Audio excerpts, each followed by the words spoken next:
Hey there, it's me, Gus.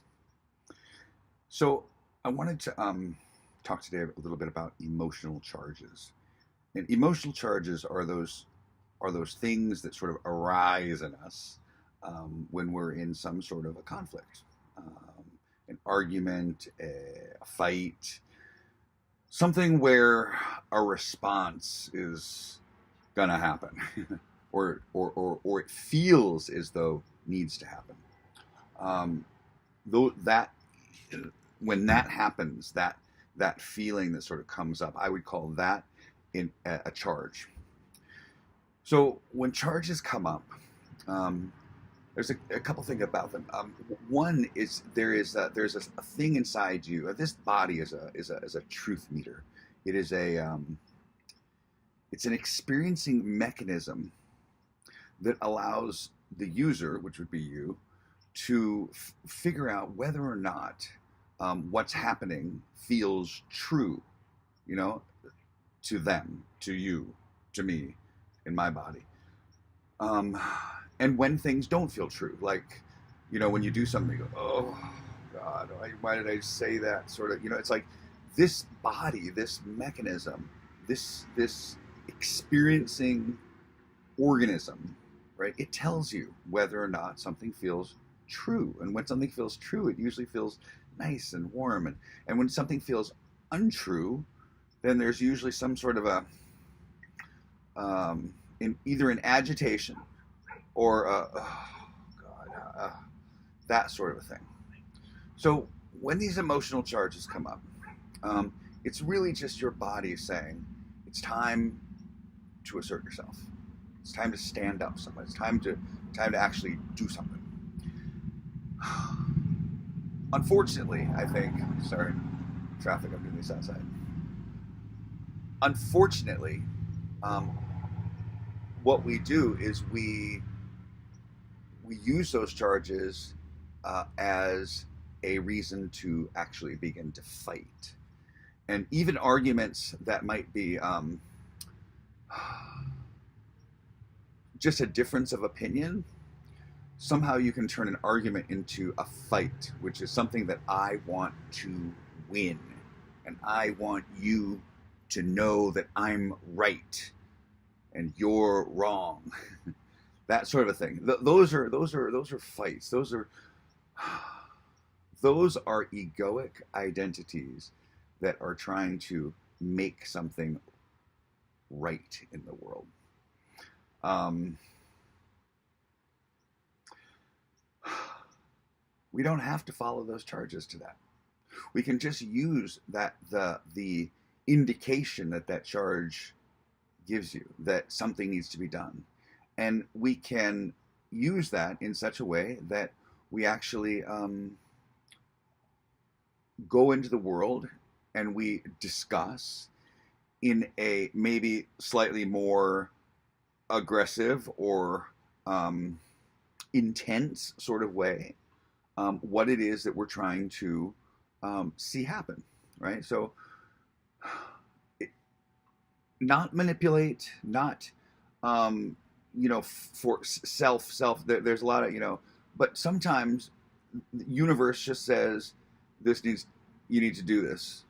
You need to do this. And however, then I have the choice whether or not that thing that comes says you need to do this, then I have the opportunity to say, okay, I'm not going to do this in a unfriendly, not nice, disrespectful sort of way. I'm going to do this with a sense of love, with a sense of understanding, with a sense of compassion, and I'm going to go about it from that situation. And I had a situation this morning. Been on the phone with Southern California Edison for a very long time. Been in conflict with the front desk here at my mobile home park. These people say completely different things, and I'm saying something different. And the only way is to have a conference call, get everybody on the phone where I'm holding the phone. Everybody gets an agreement, and then we're done. Knowing that this is what needs to happen, right?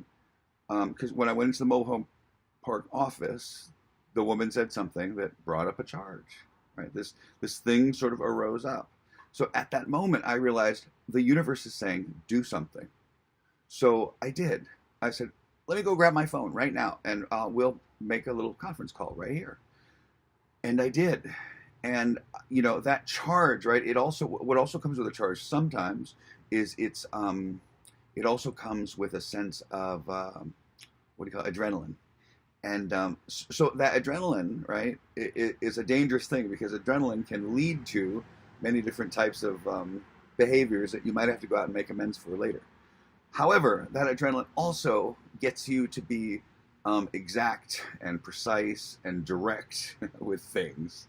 So this conversation went so incredibly well, and I was able to be very decisive, ask for what it was that I needed, apologize to the woman who was trying to be helpful, and just say, look, we're just in this process of trying to figure this all out, and it all turned out fantastic.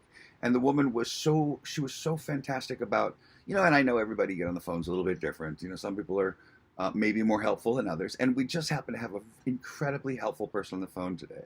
And so I made sure to give that woman thanks, really, really, really thank her, because she really helped to solve a situation on this end with between me and my park management that she had no idea. I mean, she's on lunch break right now. She had no idea, and yet this whole thing over here is now solved. This is just all fluid and happy. So, charges is the universe's way of saying it's time to do something. Sometimes, that fight or flight, it's time to run. And sometimes it's stand your ground decisively. But it doesn't have to mean verbal evilness, and it doesn't have to actually mean swinging your fists. It can simply mean this is the time to get very clear about things, because you're having this, right? But sometimes that's really it. That's all. That's all it takes. And as I experienced in this particular incident that came up, I acted with this extra intent from this charge, and everything was done. So, there's a sort of spiritual fallacy that, once you spiritually awaken, you'll never get angry again. And that's just not true. I'm here to tell you that's just not true. You will have anger arise. However, it's what you do with that anger that will be slightly different than it was before. Now, if that anger comes up and it turns into something, there's far less of a chance that it's going to have razor blades and barbs and hand grenades attached to what it is that I say.